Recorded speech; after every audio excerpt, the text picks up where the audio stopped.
Dalam persekitaran perniagaan yang semakin mencabar, banyak proses kerja masih dilakukan secara manual.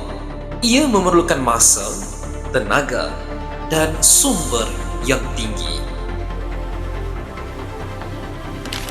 Keadaan ini memberi kesan kepada kecekapan, kelajuan membuat keputusan dan potensi pertumbuhan organisasi.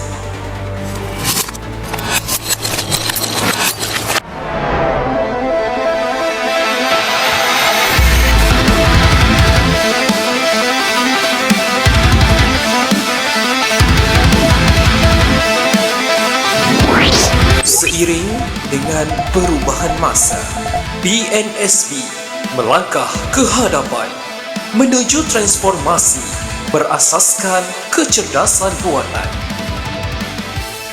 AI bukan menggantikan manusia, tetapi menyokong keupayaan mereka dalam membuat keputusan yang lebih tepat dan pantas.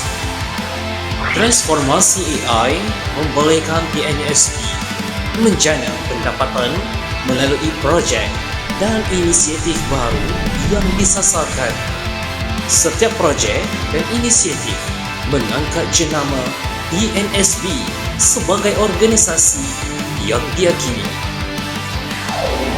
Dengan sokongan AI, PNSB mendorong ke sektor baru dan mempelbagaikan cabang perniagaan. Aliran kerja diperkemas untuk menjalankan proses dengan lebih cepat dan mengurus sumber secara cekap. Melalui transformasi AI, PNSB bergerak sebagai organisasi yang mampan, berdaya saing dan bersedia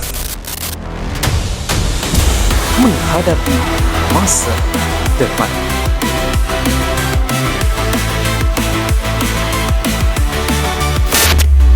Dalam tempoh 6 hingga 18 bulan akan datang, fokus utama kita ialah menggunakan AI untuk urusan dalaman bagi meningkatkan produktiviti kerja, khususnya dengan mengautomasi proses manual di finance dan HR, serta memperkenalkan internal AI chatbot sebagai pembantu kerja harian staf untuk mencari maklumat, memahami SOP dan menyediakan draft kerja dengan lebih pantas dan tepat. Di masa hadapan, kita akan meneroka bagaimana AI boleh menjadi sebahagian daripada produk dan perkhidmatan sedia ada di PNSB.